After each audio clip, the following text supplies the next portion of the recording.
Donc voilà encore deux méthodes que vous avez revues ici.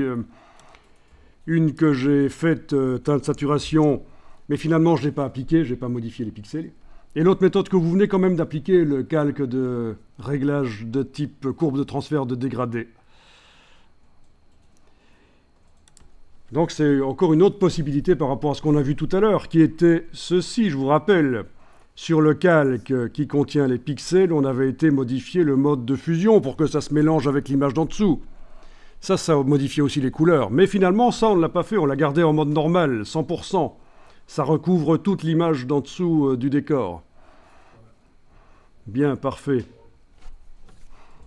Et bien justement, là, on va voir qu'il est possible de masquer une partie des pixels du motif.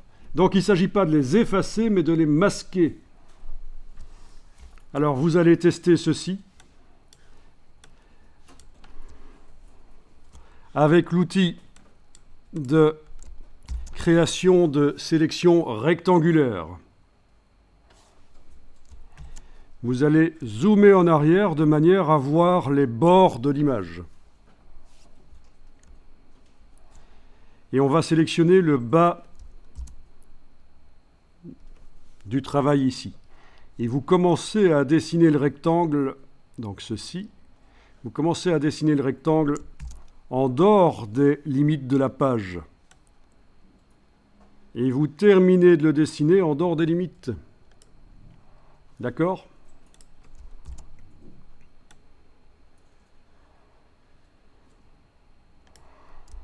Voilà, vous avez sélectionné le bas, ça ressemble à ça la sélection.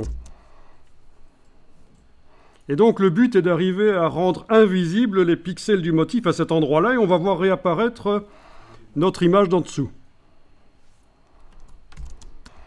Je vous rappelle que par le menu sélection, transformer la sélection, vous avez la possibilité d'aller bouger la sélection.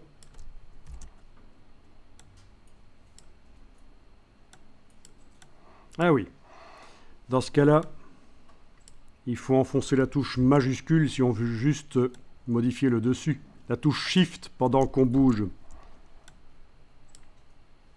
Sinon, si on n'enfonce pas la touche Shift, ça bouge tout, vous voyez. Et ça ne nous convient pas. Donc il faut vraiment enfoncer la touche Shift, la touche majuscule, pendant que vous faites transformer la sélection pour pouvoir casser les proportions de la sélection. Et vous validez avec le petit V.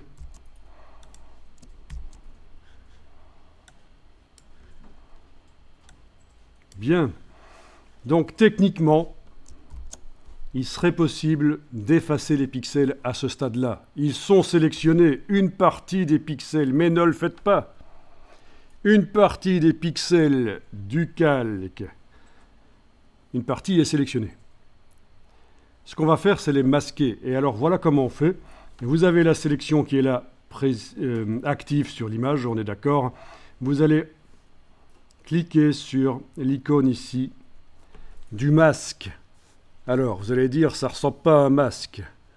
Ce n'est pas un masque de carnaval, c'est un masque photographique. Ça représente, oui, et alors là, on va faire édition annulée parce que dans ce cas-là, il faut faire Alt-clic. Voilà, Alt-clic. Donc, c'est un masque photographique, en fait. C'est un carton avec un trou. Alt-clic sur le masque là. Voilà. Donc, si vous avez obtenu ceci, faites édition annulée parce que c'est l'inverse qu'on voulait. Et il faut faire Alt-clic. Voilà. D'accord, ça marche ?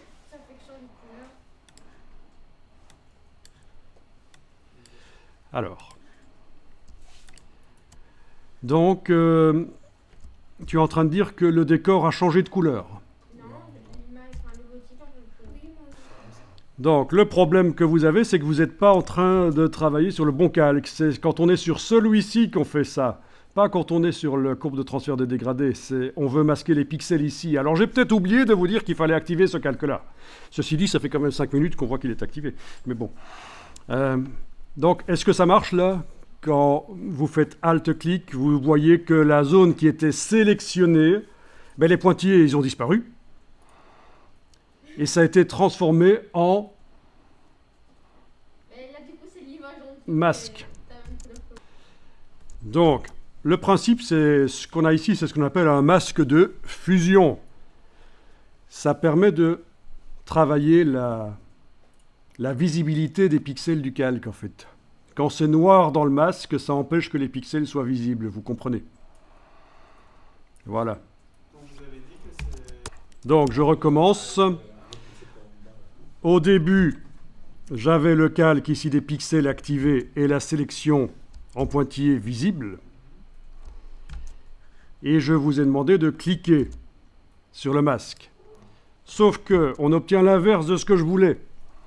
Je voulais que le bas soit invisible, pas le haut. Donc, du coup, je vous ai dit d'annuler, édition annulée, l'ajout du masque de fusion. Et toujours sur ce calque-là, en faisant cette fois-ci Alt-clic sur l'icône du masque, on a obtenu l'inverse. C'est-à-dire que ce qui était sélectionné, masque. Voilà. Et les deux méthodes doivent être connues en fonction de ce qu'on veut faire. Le simple clic sur le masque, sur l'icône du masque, ou le Alt-clic, ça dépend si on veut une chose ou son inverse. Voilà. Alors, donc, nous avons ceci chez toi.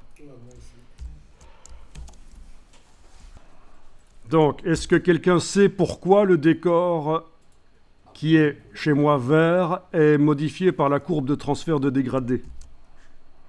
Pourquoi est-ce que ça fait comme ça?